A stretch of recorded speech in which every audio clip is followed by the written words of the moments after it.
लंबे इंतजार के बाद उत्तर भारत के मैदानी इलाकों में, जिसमें राष्ट्रीय राजधानी दिल्ली और एनसीआर के भी कुछ शहर शामिल हैं, खासतौर पर फरीदाबाद और गुरुग्राम, जहां पर अच्छी वर्षा रिकॉर्ड की गई है। राजस्थान, हरियाणा, पंजाब और उत्तर भारत के पर्वतीय इलाकों में भी काफ़ी व्यापक वर्षा हुई। इसके अलावा भी देश के कई इलाकों में अच्छी बारिश दर्ज की गई। आज प्री मानसून की एक्टिविटी बहुत इंटेंस रही है कई जगहों पर। फिलहाल डालते हैं नज़र 7 मई को संपूर्ण भारत में कैसा रहेगा मौसम का मिजाज। आप देख रहे हैं मौसम तक चैनल और मैं हूं देवेंद्र त्रिपाठी।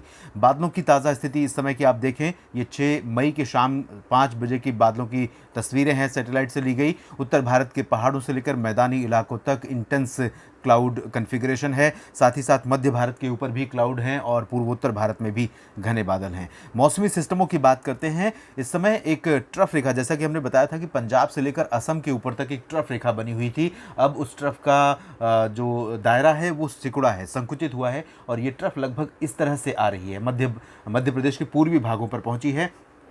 इसके अलावा मौसमी सिस्टम मैदानी इलाकों पर कमज़ोर हो गए हैं, लेकिन समुद्री क्षेत्रों पर यहाँ पर एक देख सकते हैं आप एंटी साइक्लोनिक सर्कुलेशन है, हालांकि ये भी कमज़ोर हो रहा है। अरब सागर के ऊपर बंगाल की खाड़ी की तरफ से इंडोनेशिया और साउथ ईस्ट एशिया की तरफ से काफ़ी इंटेंस हवाएं, पूर्वी और दक्षिण पूर्वी हवाएं लगातार पुश हो रही हैं आगे की तरफ और इनका इम्पैक्ट जो है पूर्वोत्तर भारत के क्षेत्रों में देखने को मिलेगा। इसके अलावा कोमोरिन रीजन पर आप देख सकते हैं एक सर्कुलेशन बना हुआ है। इन मौसमी सिस्टमों के बीच उम्मीद ये है कि देश के कई इलाकों में 7 मई को भी वर्षा की गतिविधियां देखने को मिलेंगी। पूर्वोत्तर भारत से शुरुआत करते हैं, जहां पर सबसे ज़्यादा एक्टिविटी होने की संभावना है। पूर्वोत्तर भारत के अलावा बारिश के आसार केरल और कर्नाटक में भी काफ़ी अच्छे नज़र आ रहे हैं 7 मई के लिए।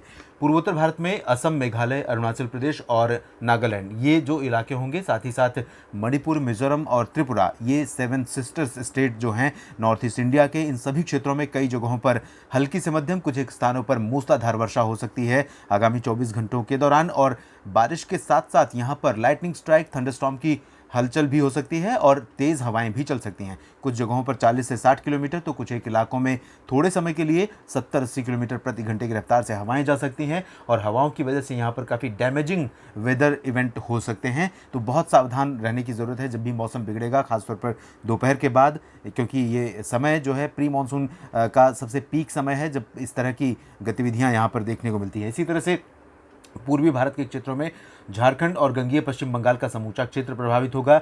बिहार और उप हिमालयी क्षेत्र भी प्रभावित हो सकता है। इन इलाकों में कई जगहों पर बहुत अच्छी बारिश होने की संभावना है।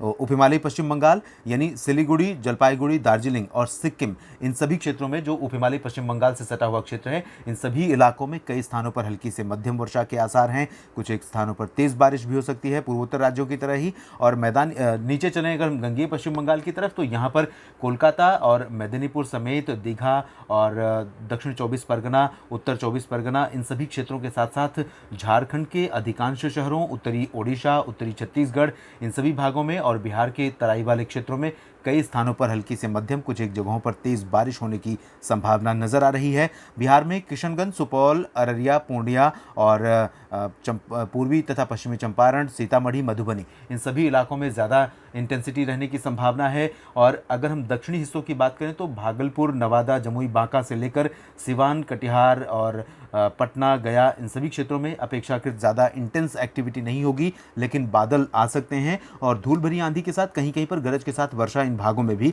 कुछ समय के लिए देखने को मिल सकती है। झारखंड के अंदरूनी इलाकों में भी काफ़ी अच्छी वर्षा होने की संभावना है। उत्तर प्रदेश की तरफ बढ़ेंगे तो पूर्वी उत्तर प्रदेश के तराई क्षेत्रों में कुछ स्थानों पर हल्की वर्षा होने की संभावना है, कहीं कहीं पर मध्यम बारिश भी हो सकती है, आंधी भी चल सकती है। वाराणसी, आजमगढ़ और गाजीपुर में भी कुछ एक जगहों पर आंधी और हल्की बारिश या बूंदाबांदी होने की संभावना है। मिर्ज़ापुर, सोनभद्र, भदोही से लेकर प्रयागराज और जौनपुर, प्रतापगढ़, अयोध्या, रायबरेली, अमेठी और आसपास के इलाकों में मौसम ज़्यादा सक्रिय नहीं रहेगा, लेकिन क्योंकि मॉइस्चर आसपास के क्षेत्रों में है, गतिविधियां आसपास के भागों में हो रही हैं, तापमान बढ़ रहे हैं और ये प्री मानसून का सीज़न है, तो ऐसे में यहाँ पर भी ये जो रीजन है पूर्वी उत्तर प्रदेश का, यहाँ पर भी अचानक मौसम बदल सकता है। दोपहर के बाद आंधी चल सकती है, बूंदें पड़ सकती हैं या कुछ जगहों पर हल्की वर्षा भी हो सकती है, तो यहाँ पर भी आप तैयार रहिए। और पश्चिमी उत्तर प्रदेश में में देखें तो यहाँ एटा, इटावा, मैनपुरी, फिरोज़ाबाद से लेकर आगरा, अलीगढ़, मथुरा, हाथरस में समेत ये जो दक्षिण पश्चिमी इलाका है यहाँ पर भी हलचल की संभावना रहेगी हल्की। और पश्चिमी उत्तर प्रदेश के तराई क्षेत्रों में ज़्यादा अपेक्षा रहेगी। सीतापुर से लेकर बरेली और सहारनपुर, मेरठ, मुरादाबाद, इन सभी क्षेत्रों में कुछ स्थानों पर हल्की से मध्यम वर्षा होने के आसार हैं। इसके अलावा पश्चिमी उत्तर प्रदेश के बाद अगर हम बात करें मैदानी इलाकों की उत्तर भारत के, तो यहाँ पर दिल्ली और पंजाब, हरियाणा तथा राजस्थान में आज जैसी गतिविधि रही है ऐसी संभावना या आशंका फिलहाल कल नहीं है। 7 मई को अपेक्षाकृत मौसम कमज़ोर रहेगा। हवाओं की जो इंटेंसिटी है आज उसकी तुलना में कल कम रहेगी, लेकिन फिर भी रूल आउट नहीं कर सकते। मॉइस्चर यहाँ पर रहेगा और उत्तर भारत में WD का प्रभाव भी है। अरब सागर की तरफ से भी मॉइस्चर का फ्लो इस तरह से रहेगा और कुछ पाकिस्तान की तरफ से भी फ्लो रहेगा मॉइस्चर का। बंगाल की खाड़ी की तरफ से मॉइस्चर जो था वो अब कम हो जाएगा। इसके बावजूद उम्मीद कर सकते हैं कि इन इलाकों में कहीं के पर धूल भरी आंधी के साथ गर्जना हो सकती है या बूंदाबांदी और हल्की वर्षा हो सकती है। रूल आउट नहीं कर सकते इस बात को। और उत्तराखंड, हिमाचल प्रदेश तथा जम्मू कश्मीर, लद्दाख, इन सभी क्षेत्रों में हल्की से मध्यम वर्षा होने के आसार नजर आ रहे हैं। अगर हम मध्य भारत की तरफ चलें तो यहाँ पर छत्तीसगढ़, ओडिशा ज़्यादा प्रभावित होने वाले राज्य होंगे समूचे मध्य भारत में। और मध्य भारत के मध्य प्रदेश के पूर्वी इलाकों में भी कुछ स्थानों पर इस तरह की गतिविधियां होने की संभावना है। सागर, सतना, सीधी, सिंगरौली से लेकर मांडला, बालाघाट, डिंडोरी, कटनी, जबलपुर, इन सभी क्षेत्रों तक जो दक्षिण पूर्वी और दक्षिण पश्चिमी इलाका है, इन दक्षिण पूर्वी और उत्तर पूर्वी इलाका है, इन भागों में कुछ स्थानों पर वर्षा हो सकती है। होशंगाबाद, भोपाल, इंदौर, उज्जैन में भी कहीं कहीं पर बूंदाबांदी या हल्की वर्षा गर्जना के साथ हो सकती है। ग्वालियर, गुना समेत भिंड और दतिया, इन सभी क्षेत्रों में, रतलाम, मंदसौर, इन सभी भागों में मौसम मुख्यतः साफ रहेगा। गुजरात की बात करें तो गुजरात में मौसम पूरी तरह से साफ रहने की संभावना है। सूरत, वलसाड़, नवसारी और तटीय सौराष्ट्र के क्षेत्रों में कहीं कहीं पर वर्षा हो सकती है। दक्षिणी राजस्थान के भागों में भी मौसम साफ रहेगा। महाराष्ट्र में विदर्भ और मराठवाड़ा, कोंकण, गोवा तथा मध्य महाराष्ट्र, समूचा जो 4 रीजन है, सब डिवीज़न है मध्य महाराष्ट्र का, इन सभी भागों में उम्मीद है कि कल कुछ गतिविधियां होंगी। विदर्भ में कम होंगी, मराठवाड़ा में भी कम होगी, लेकिन मध्य महाराष्ट्र और कोंकण गोवा में भी बहुत ज़्यादा इंटेंस एक्टिविटी नहीं होगी। लेकिन मध्य महाराष्ट्र में पुणे, नासिक से लेकर पुणे, सांगली, सतारा तक कई इलाके प्रभावित हो सकते हैं और यहाँ कुछ इलाकों में भारी वर्षा हो सकती है। कोंकण गोवा में दक्षिणी इलाके ज़्यादा प्रभावित हो सकते हैं, रायगढ़, रत्नागिरी, सिंधुदुर्ग। जबकि हम अगर उत्तर की तरफ चलेंगे तो अलीबाग से लेकर मुंबई, ठाणे, कल्याण और पालघर, इन सभी क्षेत्रों में, नंदुरबार, इन सभी क्षेत्रों में अपेक्षाकृत मौसम साफ रहने की संभावना है।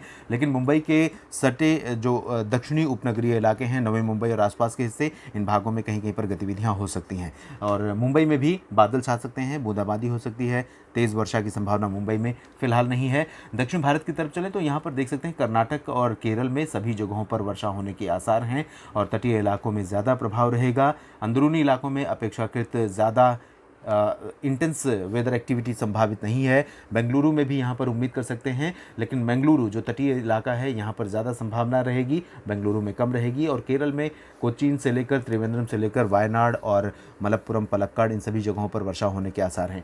तमिलनाडु में भी दक्षिणी इलाकों में काफ़ी अच्छी बारिश होने के संकेत मिल रहे हैं क्योंकि बंगाल की खाड़ी की तरफ से मॉइस्चर का फ्लो यहाँ काफ़ी बढ़ा है और उम्मीद यहाँ पर बारिश की है। उत्तरी तटीय तमिलनाडु और चेन्नई, पुदुचेरी, इन सभी क्षेत्रों में तथा रायलसीमा में अपेक्षाकृत ज़्यादा हलचल नहीं होगी।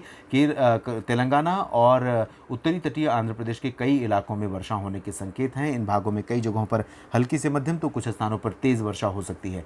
लक्षद्वीप में हल्की बारिश होने की संभावना है, जबकि अंडमान व निकोबार द्वीप समूह के कई इलाकों में मध्यम से तेज़ वर्षा होने के संकेत मिल रहे हैं। यहाँ इंटेंसिटी बढ़ रही है, हवाओं का फ्लो भी एक कंसिस्टेंसी इसमें नज़र आने लगी है धीरे धीरे। और क्योंकि ऐसा इसलिए है क्योंकि यहाँ पर प्री मानसून एक्टिविटी अब और तेज़ हो जाएगी और जल्द ही मानसून यहाँ पर दस्तक देने वाला है। 20 मई के आसपास आप जानते हैं नॉर्मल डेट है अंडमान व निकोबार द्वीप समूह के करीब मानसून के पहुँचने की। तो इस तरह की स्थितियाँ अभी जो नज़र आ रही हैं सामुद्रिक क्षेत्रों में, पैसिफिक ओशन या इंडियन ओशन में, यानी हिंद महासागर और प्रशांत महासागर में, तो यहाँ पर हम उम्मीद कर सकते हैं इस तरह गतिविधियाँ बढ़ेंगी। इस बुलेटिन में भी इतना ही। आप बने रहिए मौसम तक चैनल के साथ। देवेंद्र त्रिपाठी आपको लगातार जो मौसम से जुड़ी जानकारियाँ हैं उसका अपडेट देते रहेंगे। धन्यवाद।